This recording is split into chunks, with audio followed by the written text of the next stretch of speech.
Avec vous sur Sud Radio pour le 10h midi, on est en ligne avec Jacques-Charles Fonbonne. Bonjour. Bonjour Madame l'expert. Bonjour, vous êtes le président de la SPA, Société Protectrice des Animaux. On vous avait eu au milieu du confinement, vous nous aviez alerté sur le fait que les refuges étaient en train d'être saturés, qu'il fallait absolument que les Français confinés puissent avoir le droit de se rendre dans les refuges pour les animaux. Finalement, vous avez obtenu ce que vous demandiez. Alors racontez-nous un petit peu comment ça s'est passé. Alors, ça s'est passé grâce à vous en grande partie, parce que c'est une de vos journalistes qui m'a permis d'obtenir le contact. De Mélibus, c'est ça. Voilà, absolument. Alors, voilà. Je voulais pas on peut lui rendre hommage à Cécile. Oui. On peut lui rendre hommage. Son intervention a été vraiment déterminante. Alors, je l'ai dit sur plusieurs antennes et à la télé, mais c'est vrai que je la remercie. J'ai pu avoir le contact quasiment direct de Monsieur Castaner qui m'a appelé et qui a fait suite aux propositions que je lui avais faites et qui nous a permis justement de trouver cette solution de dérogation au déconfinement. Comme vous le disiez, les gens ne pouvant plus se rendre dans nos refuges, on était quasiment à saturation et on a eu le droit donc, alors sous des conditions sanitaires extrêmement restrictives, de pouvoir autoriser les gens à venir chez nous adopter des animaux. On a eu, pour situer l'enjeu, nous avions 6500, 6600 animaux à peu près dans nos 55 refuges. Nous avons eu par Internet, puisqu'une partie de la procédure se faisait par Internet justement pour des raisons sanitaires, plus de 25 000 demandes et nous avions 700 animaux qui étaient proposés à l'adoption, qui ont été adoptés, qui ont trouvé une famille en quelques jours. Ça, c'est formidable. Et comment ça s'est passé? Alors, comment vous avez mis en place cette adoption sécurisée? Alors ça s'est passé dans l'extrême urgence. Mes équipes ont vraiment bien bossé en mettant en place une plateforme en quelques heures, en formant les gens de nos refuges et puis en sélectionnant les animaux. C'est-à-dire que la partie administrative en quelque sorte se faisait par Internet, mais la partie principale de l'adoption, c'est-à-dire la rencontre avec l'animal, se faisait sur le refuge, avec des rendez-vous nominatifs de façon à ce que la personne soit seule.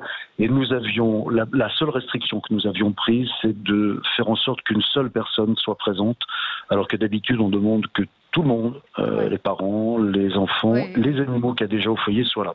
Ce qui veut dire qu'on avait réduit les périmètres d'animaux qui étaient susceptibles de pouvoir être adoptés, c'est-à-dire de ne proposer que des chiens et des chats pas du tout agressifs et du comportement desquels on était certain vis-à-vis des autres animaux, vis-à-vis des enfants par exemple. Il n'était évidemment pas question de prendre le risque d'avoir un animal qui soit un petit peu agressif. Non, on est vraiment content. Ça nous a permis de sauver des dizaines, des centaines, peut-être même si ça s'était prolongé, des milliers d'animaux des fourrières. Oui. Est-ce qu'il y a eu des retours, pardon de poser cette question, mais est-ce que ça arrive de temps en temps? Est-ce que c'est arrivé? Alors, pour le moment, on n'en a pas eu. On en a d'une façon générale très peu. Sur l'année, on a moins de 4% de retours.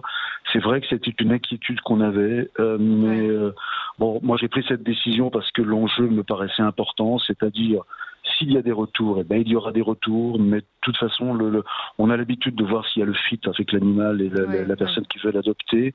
Et puis, de toute façon, si on ne fait pas ça, ça veut dire euthanasie systématique par les fourrières avant que les animaux puissent franchir le porte de nos refuges. Dans mon esprit, la question a été vite réglée. Oui. Est-ce qu'il y a eu beaucoup d'abandon? Parce que c'était aussi une crainte et on peut peut-être aussi en dire quelques mots parce qu'on entend ici ou là qu'un chat, il y a un papier dans le Parisien ce matin, un chat a pu être contaminé, donc il faut aussi rassurer les gens. Là, il y a plusieurs choses. Est-ce qu'il y a eu des abandons déjà pendant cette période? Non, alors c'est vrai qu'on a beaucoup communiqué. Il n'y a pas eu davantage d'abandon, heureusement. Je cite souvent le chiffre. Il y a 30 à 40 millions d'animaux domestiques. Imaginez s'il y avait eu 1% d'abandon, ça fait 300 000 animaux à la porte des refuges, c'est ingérable. Non, il n'y en a pas eu davantage. Et heureusement, on a presque eu un petit peu moins d'animaux égarés, d'animaux divagants qui ont été capturés par les fourrières. Je pense simplement parce que les gens sont moins sortis, donc les chiens notamment se sont moins perdus. Moins perdu. Et donc sur la contamination au Covid, donc vous avez peut-être lu cet article, encore une fois un chat qui a été contaminé par sa maîtresse, il va bien, il a été guéri, donc pas d'inquiétude particulière, juste des précautions élémentaire. Qu'est-ce que vous pouvez nous dire là-dessus? Oui, alors il n'y a pas d'inquiétude, il faut absolument, pardon, j'avais pas répondu tout de suite à la question, mais il faut absolument rassurer les gens et leur dire que l'animal ne transmet pas la maladie.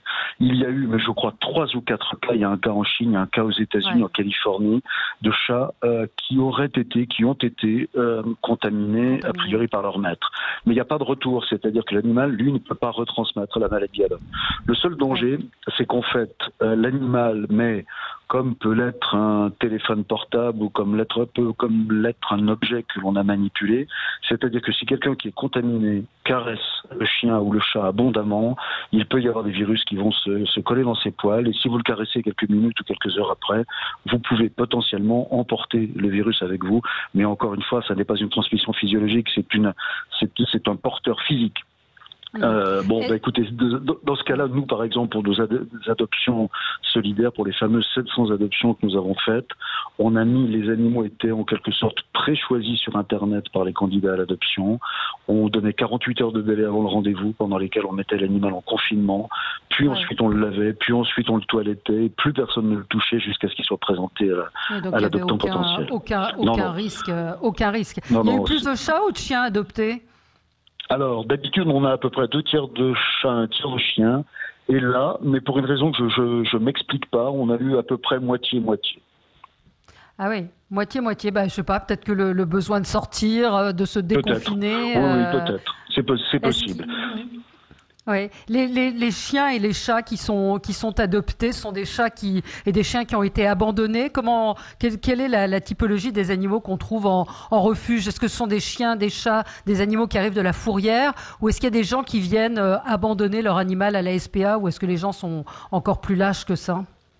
Alors, c'est les deux. Principalement, c'est des animaux perdus ou des animaux qui sont identifiés. Et ensuite, lorsque la fourrière téléphone aux propriétaires, les propriétaires disent parfois, écoutez, ça fait 4 fois dans le mois que le chien prend la poutre d'escampette, j'en veux plus, je le donne à la commune. Et donc, à ce moment-là, il les cède à des associations ou il les euthanasie, malheureusement, lorsque les associations n'ont pas la place, ce qui était notre problème il y a 3 semaines.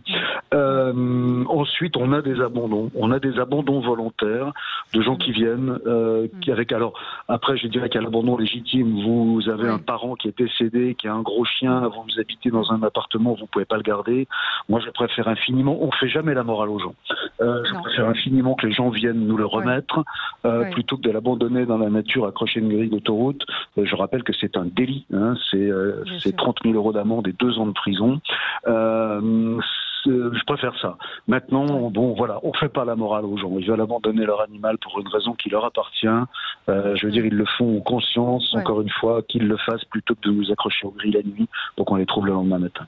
Oui, ou de les laisser dans la nature, sur l'autoroute. Complètement sur l'autoroute, absolument. Un mot sur la polémique qui a été lancée par le président de la Fédération nationale des chasseurs, qui proposait de piéger des chats parce qu'ils représentent une menace, selon lui, contre la biodiversité. Comment est-ce que le président de la SPA réagit à ce type de déclaration ? Alors j'ai vu ça, oui, effectivement. Je veux pas hurler avec les loups, sans mauvais jeu de mots, parce que souvent les propos sur les réseaux sociaux sont complètement démesurés. On n'est pas forcément d'accord, mais il n'a pas forcément tort non plus.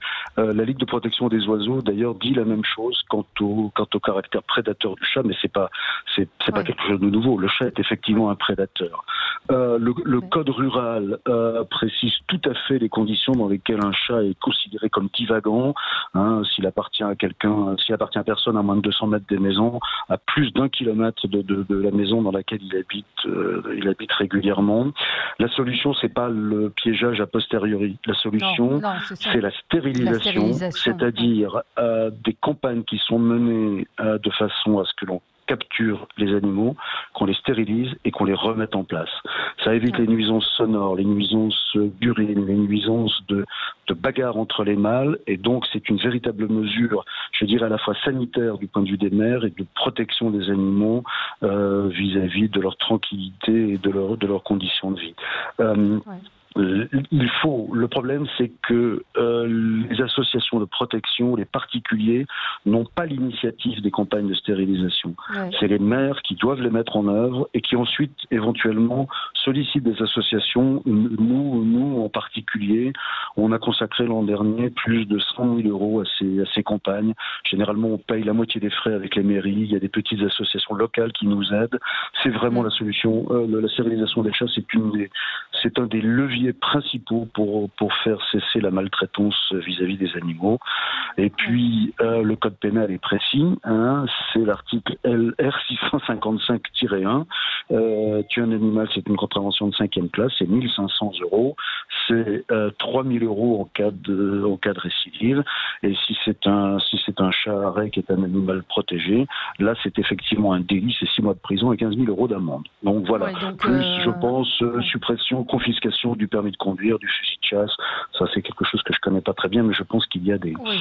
Je pense qu'il y a des règles, il y a des peines, effectivement. Il y a des chasseurs qui ont été effectivement condamnés pour avoir battu des chats. Les vétérinaires vont être débordés parce qu'ils n'ont pas pu faire de stérilisation, justement. Enfin, ce qui concerne mon vétérinaire, c'est ce qu'il m'a dit, que là, il s'apprêtait à vivre des jours compliqués, très chargés, parce qu'il y a beaucoup de gens qui vont faire stériliser leur animal et qui n'ont pas pu le faire. Donc, effectivement, c'est le message à faire passer. Gilles Gansman est avec nous. Vous vouliez poser une question Oui, moi, je voulais savoir, on parle beaucoup des chiens et des chats. Est-ce qu'il y a eu un impact du Covid-19 sur d'autres animaux, comme les chevaux ou des animaux de compagnie, ou même les nacs ?